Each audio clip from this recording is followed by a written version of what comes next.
You know, I didn't want to make this whatsoever. I was going to have a night off, a peaceful night off. Watch the match. Hopefully get a result. I mean, hopefully, I say it. Hopefully, it's fucking Luxembourg, everyone.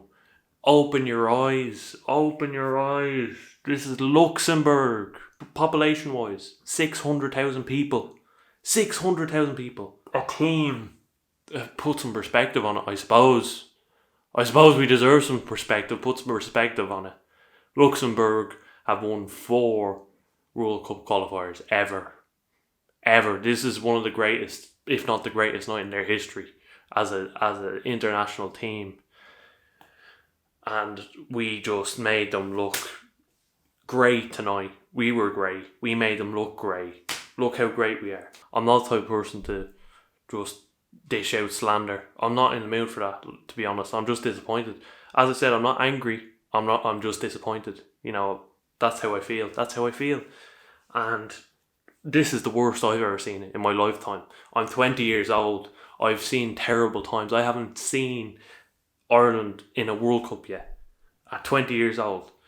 The last time we were in a World Cup was 2002, and I was sucking my bop pop. I was a nipper. I didn't witness that. The World Cup, I haven't seen it, and this is as bad.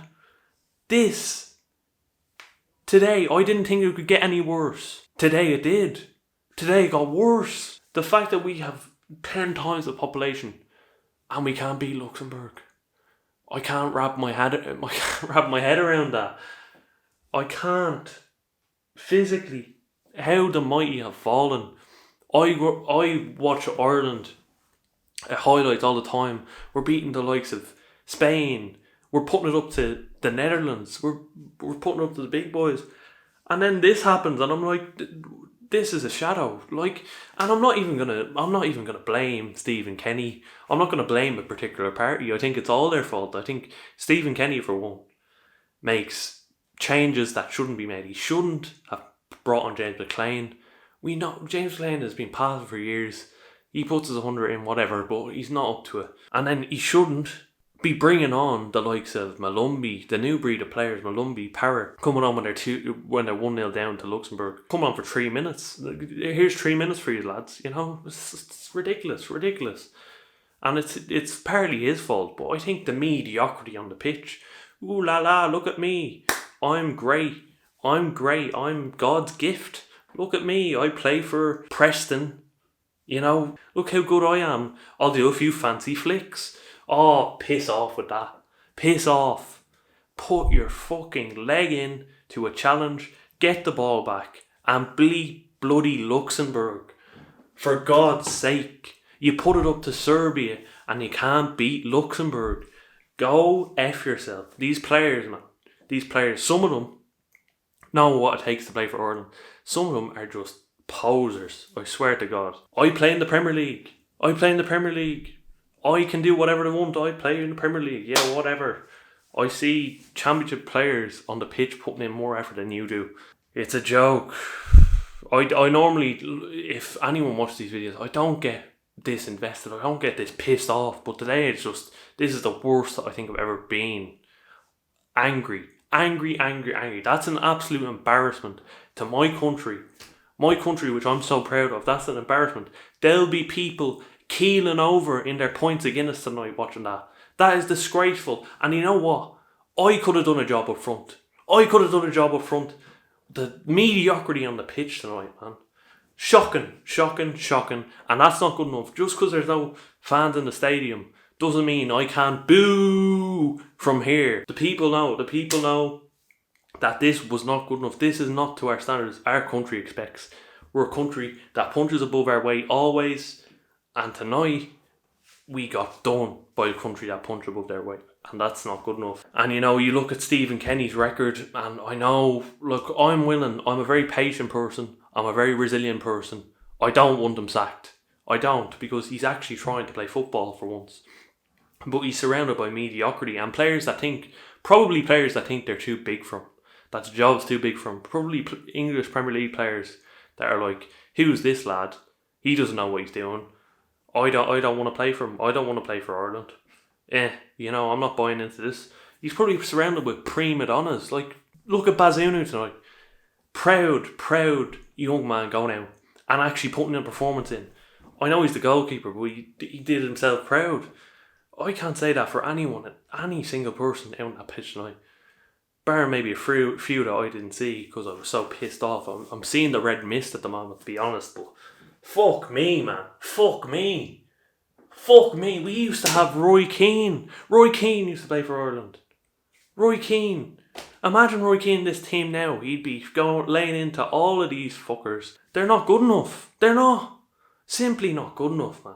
Simply not good enough. With the quality we have, I know we don't have much quality, but the quality we have, we should be beating teams like that. I'm sorry, you can go do one if you're telling me that Luxembourg, a minnow country in between Belgium, France and whatever, are coming out to the Aviva Stadium and beating Ireland. People go there to avoid taxes, you know. This isn't a country that should be beating us at football. Fuck off. Can I say right here, Stephen Kenny's played 10 games in total in his Irish tenure. He's played 10 games and we failed to score one goal in 8 of them. And to be fair, I give him some leeway. We don't have a striker. As I said, I could do a job up front for them. Honestly, I'm being honest, it's a shocking situation that none of these strikers they're shy. They're so bad. And you wait till the 71st minute to bring on an established striker who scored against Germany. People say he passed it, but he's established. He's played in the top divisions for years now, Shane Long. He's a good striker. And you wait till the 71st minute to bring him on. And then you wait till the 87th minute to bring on Malumbi, Power, players that are coming through. You give them 3 minutes, you know. Kenny he's not to blame fully, but he's to blame to a certain extent. It's not good enough. It's not. To see Ireland trying to play football, it's like pulling teeth. You know, they can't pass 5 yards nowadays, you know. So, look, should Kenny be sacked? That's the ultimate question at this moment of time. 10 games in, failed to score in 8 of them, hasn't won a game. Can we just point that out? He hasn't won a game. In 10 games he's been in charge. Is he going to get the sack now? Because we're trying to change our philosophy. This was the big plan by the FAI. We're going to get Mick McCarthy in, he's going to steady the ship, and then we'll bring Stephen Kenny in after he's performed with the under-21s, and he's going to be the saving grace. He's going to be the Messiah. What's plan B now? You know, what's going to happen now? If Kenny is gone, if it's not working out, and they decide to pull the plug, who are they going to get in now? You know, Giovanni Trapattoni might steady the ship. You know, everyone loves the style of football he played. It can go one or two ways. He can start getting results, Ireland can start getting results, or we'll keep spiralling down and down and down, and we could even finish bottom of this World Cup group. I wouldn't be surprised to see that. From what I know, Azerbaijan are as good, if not better than Luxembourg. So we're playing them next. We could finish bottom of this group. That would be unheard of. I'd like to stress patience, I really would.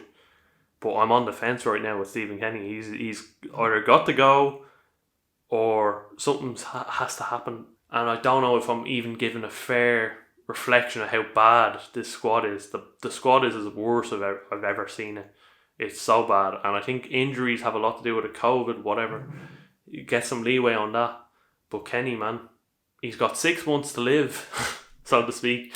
Metaphorically in Ireland, in the Ireland job, he has 6 months to live. And the FAI could pull the trigger at any moment and get rid of him. So I wouldn't be surprised to see him gone in September, if I'm honest. Whether I want to leave him or not is up to me. I don't think I want him to leave. I think he's actually trying to change something for the better. I would preach giving him till the end of the campaign, seeing where we lie at the end of that. I wouldn't be surprised to see him go. I wouldn't, and I don't even know if I'd be mad, you know, because that is embarrassing tonight. Absolutely embarrassing. I can't stress that enough. Let me know what you think in the comments. I'm glad I got that out of my system, but let me know what you think in the comments. Despicable. This is as bad as it gets. You know, I'll leave it there. Good night, everyone.